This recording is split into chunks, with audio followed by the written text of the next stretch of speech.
En ese momento empezó una batalla en el cielo. Miguel y sus ángeles combatieron contra el monstruo. El monstruo se defendía apoyado por sus ángeles, pero no pudieron resistir y ya no hubo lugar para ellos en el cielo.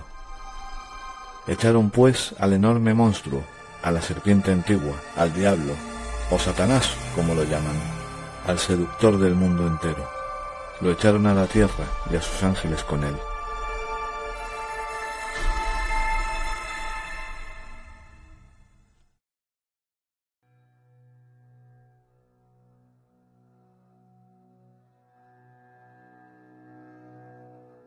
Muy buenas, sean bienvenidos a un nuevo vídeo en el que hablaremos de la Primera Guerra Celestial, la rebelión de algunos ángeles contra Dios y la que costó la existencia y las almas de muchos otros seres. La Primera Guerra del Génesis. ¿Han escuchado alguna vez el nombre de Luzbel? Luzbel significa portador de luz. Viene de las palabras latinas lux, que es luz, y fero, que significa llevar. Es el ángel caído más conocido de todos y quien más aparece en la Biblia, a diferencia de otros que aparecen en el libro de Enoc, del cual ya hablaremos en su momento. Luzbel fue creado por Dios como su ángel predilecto. Le dotó de gran belleza, inteligencia y perfección, y con el objetivo de ser él quien organizase al resto de ángeles. El profeta Ezequiel nos dice que Lucifer era un ser perfecto, inteligente y bello. Lo llamaba el querubín protector y declaraba que se paseaba por el Edén, aparentemente antes de que Dios creara al ser humano. Todo parece indicar de que Dios creó a este ángel para que fuera su obra maestra, pero él mordió la mano que lo alimentó declarando la guerra al cielo. El enorme poder y belleza que tenía Luzbel hizo que su vanidad aumentase, sintiéndose incluso superior a Dios y compitiendo contra él. Este fue el motivo por el cual Dios le desterró del paraíso junto con la tercera parte de la corte celestial que se había unido a él, siendo así el primer ángel caído, el más poderoso y el más importante de todos. Al menos esa es la teoría que conocemos, pero existen otras teorías. Voy a nombrar las tres principales. Dios le ordenó a Lucifer que se rebelara. Esta teoría parece estar muy extendida en la religión judía. Según los judíos, Lucifer no tenía libre albedrío porque ningún ángel lo tiene. Si Luzbel se rebeló contra Dios, ha sido únicamente porque Dios se lo ordenó. Eso explicaría por qué Dios no lo destruyó y de hecho sigue tolerando la existencia de su peor enemigo, cuando podía destruirlo con solo desearlo. Pero al mismo tiempo genera nuevas dudas. ¿Por qué Dios le ordenó a Luzbel que se volviera su enemigo? Ciertas religiones decían que Dios necesitaba que los humanos experimentaran tanto el bien como el mal para que fueran tan sabios como él. Por eso creó a Lucifer para hacer el trabajo sucio y que los seres humanos pudiéramos conocer la maldad y el sufrimiento. Luzbel era el bueno y Dios era el malo. Esta es posiblemente la teoría más ofensiva desde el punto de vista tradicional. No es muy conocida, pero es una teoría sostenida por diversas sectas que nos dice que Dios no es tan bueno como todos creemos, sino que Dios es un tirano, un ser cruel y malévolo que ha creado a los ángeles y a los seres humanos para que sean sus esclavos por toda la eternidad. Luzbel, al darse cuenta de ello, se rebeló contra la tiranía celestial. Pero es evidente que Dios no es tan fácil de derrotar. A pesar de que en la Primera Guerra Celestial el paraíso se vio casi destruido, jamás Lucifer estuvo tan cerca del trono de Dios. Vencido, Lucifer se dio cuenta de que los ángeles jamás serían libres de su invencible creador, pero decidió bajar a la tierra y darle a los seres humanos el regalo de la libertad. Sin pensarlo dos veces, descendió de los cielos, bajó al jardín del Edén y habló con el primer ser humano que encontró. Usando su gran inteligencia, hizo que Eva ofreciese la manzana a Adán y que mordiera la fruta del árbol de la ciencia del bien y del mal. Exceso de orgullo. A los ángeles de luz se les dotó desde el principio de su creación de una ciencia infusa. Los ángeles nacieron sabiendo todo lo que debían saber, todos los secretos del universo y las leyes que lo rigen. Tenían también conocimiento de su creador, conocían a Dios, pero no le podían ver, no gozaban de la visión beatífica de Dios. Antes debían pasar una prueba, la prueba de la santa obediencia. Todo rey en la tierra debe recibir el juramento de lealtad y obediencia de todos sus súbditos.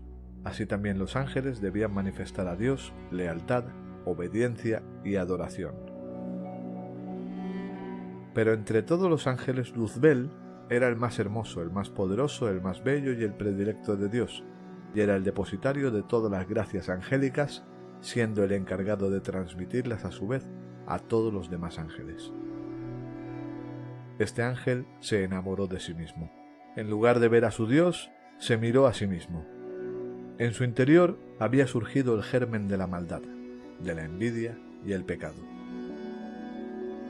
No era tan fuerte aún como para rebelarse, así que al mirar a todos los incontables ángeles postrarse ante Dios, jurarle lealtad, obediencia y adoración, él también se postró, pero no por amor ni por obediencia, sino porque no tenía opción. Pero Dios conoce los pensamientos de todas sus criaturas. En un arranque de amor infinito, advirtió al hermoso ángel del peligro de sus pensamientos. En un momento dado, Dios reveló a los ángeles la creación de nuevos seres, hombres de naturaleza inferior a los ángeles, a los que Dios les daría el honor de ser hijos de Dios. Adorar y postrarse ante una naturaleza inferior a la suya era algo que Luzbel no podía soportar. ¿Yo? ¿Adorar a Dios hecho hombre? ¡Jamás! Y gritó con voz luciferiana una exclamación que estremeció el cielo. Yo no serviré, porque ¿quién es como yo? Al fin, el pecado surgió en el interior de Luzbel, que había adquirido la fuerza para rebelarse. Inmediatamente, Lucifer, que es así como se autodenominó, comenzó a sembrar discordia entre los demás ángeles, pintando a Dios como un opresor, y una tercera parte de los ángeles de Dios lo escucharon y le creyeron. Pero, ¿cómo fue posible que seres de luz perfectos y tan inteligentes creyeran que Lucifer podía poner su trono por encima del trono de Dios y reinar sobre ellos? Ante todo, debemos tomar en cuenta que Lucifer era muy querido, respetado y admirado por los demás ángeles, y que hasta ese momento los ángeles no tenían malicia y nunca habían escuchado una mentira. Lucifer y sus ángeles no podían permanecer en el cielo para seguir sembrando la discordia y atentando contra el gobierno de Dios. Pero una cosa era clara, ellos no se irían voluntariamente. No quedaba sino un solo camino: la guerra.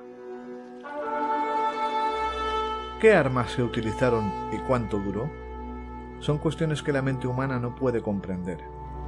Solo sabemos que, a diferencia de Lucifer, que se miró a sí mismo y se enamoró de su belleza, otro ángel se despreció a sí mismo, miró a su Dios y se enamoró de él, exclamando un fuerte grito que vendría a ser su nombre: Miguel, cuyo significado es ¿quién como Dios?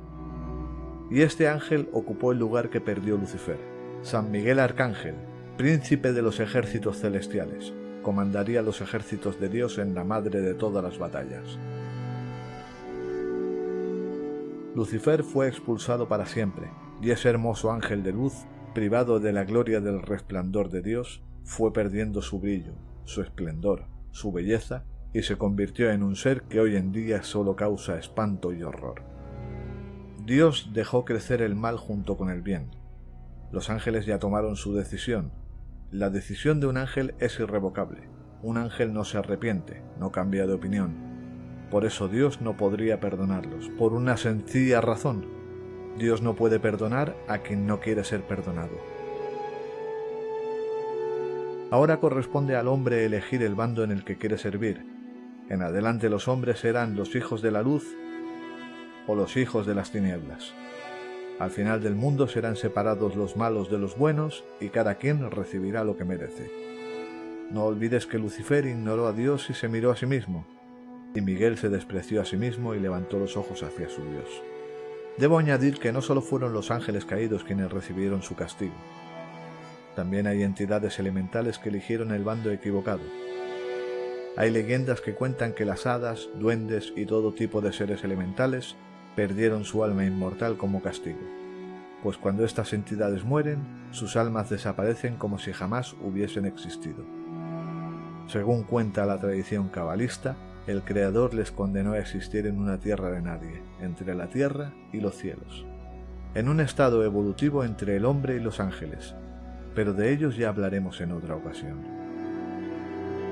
Pues hasta aquí la primera guerra del Génesis. En el próximo vídeo hablaremos de la segunda guerra angelical. Descubriremos quién la provocó, cuál fue el motivo y dónde ocurrió. Si te ha gustado, dale like y suscríbete al canal para no perderte ningún vídeo. Muchas gracias.